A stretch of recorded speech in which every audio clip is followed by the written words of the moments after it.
to start? Yeah, okay, I'll do a couple to start. Mike, nice to see you. How are you feeling about being back in the hot seat? A lot more relaxed than I was last time. Yeah, good. Completely fine. The group have been excellent, as you would expect. They're a good group. So yeah, we're fully prepared. Everything's done now. So today couldn't have gone any better than planned. So we're in a good spot. What has the message been to the players this week? Because I'm guessing a lot of them would have been disappointed to see Tony go because they had such a close relationship with him. I'll be honest with you, it was a 5-minute conversation. They've been thoroughly professional with the decision. I think it makes it a lot easier this time around, the fact that I've been with them for a period of time, so there hasn't been a huge amount of change. So the message has been, we've got a really important game against a really, really good team. We can't let people down. And we've got to be fully prepared. And they've been really, really good. We've tweaked some of the processes leading up to the game, and they've been really receptive to it. When you say can't let people down, do you mean the fans? Yeah, the fans. So I think there'll be a narrative around the last time I took the team and it didn't go particularly well, which is fine. And this time round, you know, we're hopeful that won't be the case. Have you been able to put that to the back of your mind? Do you feel you almost want to make up for it a little bit? How do you see that? I definitely want to make up for it, 100%. The context is completely different to last time. I think, as I've just alluded to, there's been almost 100 games since that point. I know the players. I've got a really good relationship with the players. The context prior was different to this time around. It felt different. So I'm quietly confident going into the game. And what's the training been like this week with the lads? Is it as normal? Have you noticed an extra spring in their step? Have they been a little bit down after the news? How have you Well, we've tweaked one or two things just in terms of, like I said, we've tweaked one or two of the processes. We've tweaked one or two things that we've done in training, and that's more just a personal preference, really. So there has been a change, but I wouldn't say there was, you know, prior to the decision just after the weekend, I wouldn't say the group were, I wouldn't say they were down, I wouldn't say they were flat. So there's been a change, but that would be more for the fact that I've just tweaked one or two things that I felt were appropriate. And have you been told how long you're in charge for yet? No. Is it just day by day? Day by day. Yeah. I'll be honest with you, the last time I did this job, I kind of worked day to day, and that was a real detriment to myself. So this time round, if I got the opportunity again, I would plan for a significant amount of time. So whether that is, I take the game on Saturday and someone's in on Sunday, I'm more relaxed than that. But in terms of my planning and my processes, I've planned for however long that will be. Are you in full charge then? For the game on Saturday, yeah. Yeah. So picking the team, substitutions, everything. Yeah. Okay. And in terms of games, West Brom live on TV, and then if you're still there on Tuesday, Leeds, huge game live on TV. They don't come any better. The club have picked two good games, haven't they? Yeah, I'm obsessively process focused. So Leeds is all planned for as well. Leeds is all prepared. So regardless of whatever the outcome is, come Saturday afternoon, the plan for Sunday, Monday, leading to Tuesday is in place. And I think my responsibility now is to execute that plan. So yeah, I'm looking forward to both games. I'll be honest with you, you know, I feel in a much better spot than where I was previously when I took the team, and feel a lot more self-assured and a lot more confident in terms of where we're going with the team. Just finally from me, last one. As the current Sunderland manager, I know it's obviously an interim, what did you make of your team's FA Cup draw? Excitement. I know the lads are absolutely buzzing for it, and we did discuss that on my first day. You know, that was mentioned, but the reality is we've got 6 really important games up to that point, and I think our focus is on Saturday. So let's just get Saturday. Let's get a positive result on Saturday, and then take it game by game. But we're really excited, and we're looking forward to the game. Cheers. Hi, Mike. Hi.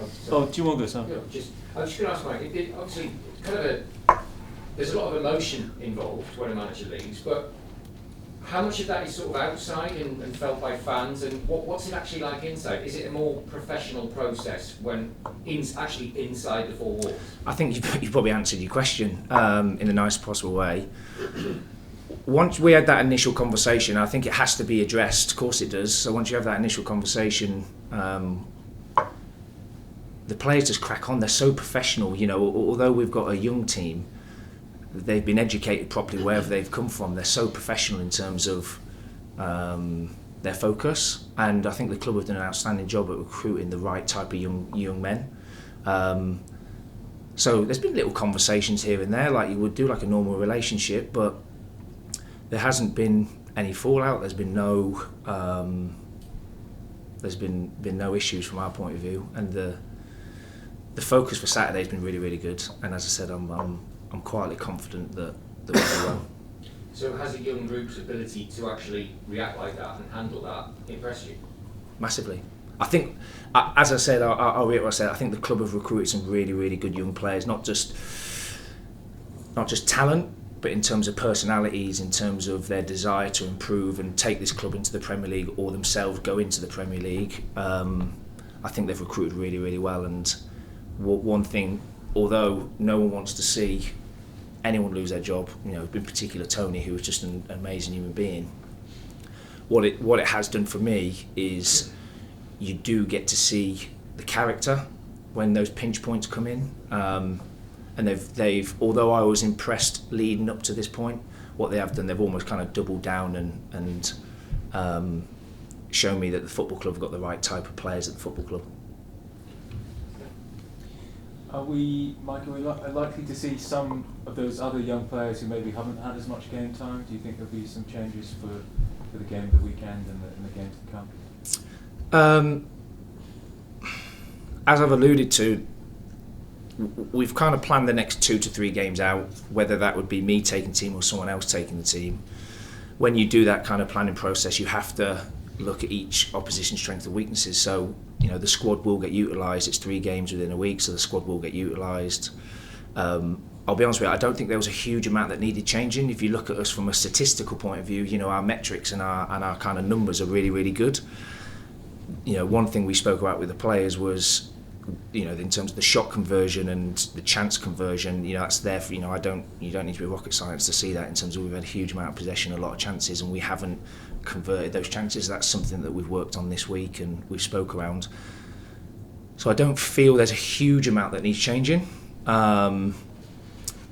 But, you know, like I said, 3 games in a week, you know, there will be, you know, for each game there will be changes 100%.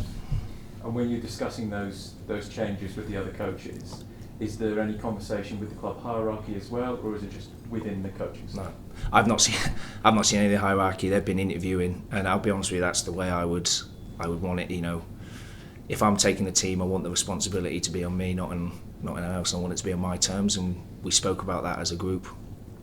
That any tweaks or changes that I've made in the week, that would be what I felt was best for the group, but also, you know, it'd be on my terms.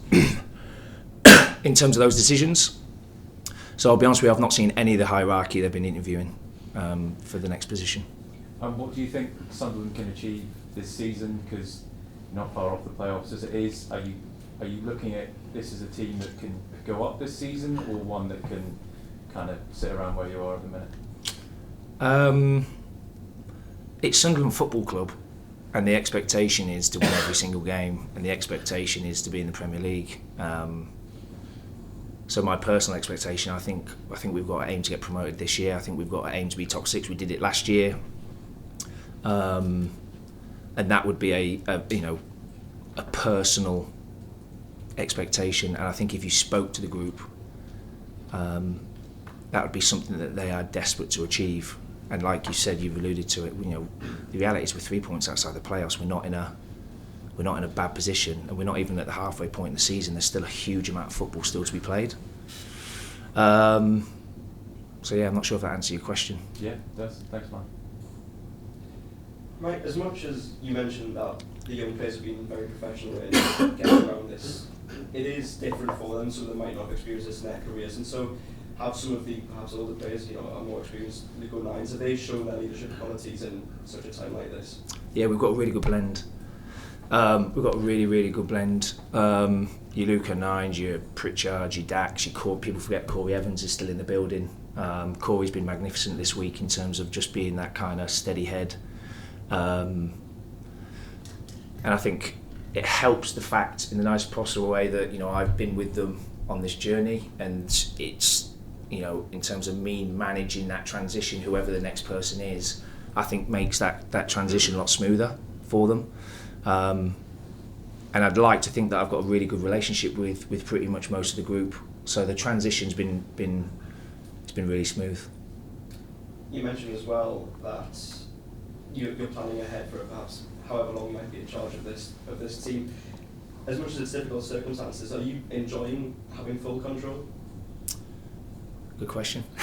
Yeah, no. Listen, I am, and I want to make it really clear in terms of that planning process. That's not just because they've given me responsibility of the team. I would have done that for Tony previously anyway. So that's no different to what we would have previously done before. When I worked under Tony, and similar with Alex, we would plan 2 or 3 games in advance. So that's not something new. So I don't want to be kind of quoted that I've changed what we're trying to do. So yeah, the plan is the plan, and that will be whoever the new guy is. Look, I'll show him the plan. If he wants to tweak or change that's his responsibility. But at least when he comes in, again, that transition's really smooth and seamless, and he can go, right, I'm comfortable with that, or he'll go, no, we're not doing that, we're doing this. But there's got, in modern day football, you can't not have a plan. So the next kind of 3 or 4 games are all mapped out and sorted. And finally, you've got West Brom tomorrow, a team who are doing quite well in the league this season. Obviously, you'll have your plan, as you mentioned. You'll want the crowd behind you, though, to try and lift the spirits and whatnot. What's your thoughts going into it? Good coach. I've come up against Carlos quite a lot under 23s level. He's a good coach, shrewd kind of tactician. So how he'll set his team up come kick off to how it looked kind of final whistle will look different, because that's the way he operates. So he's tactically very bright. They've got some really, really good players. They're in the playoff positions, and they're really, really hard to play against. I think they've got the best defensive record away from home in the league. So we know what we're coming up against. And in terms of the crowd, it's our responsibility to get the crowd behind us. And we had that conversation this morning in the match prep, that it's our responsibility to make sure we leave the fans happy when they leave the stadium come Saturday afternoon.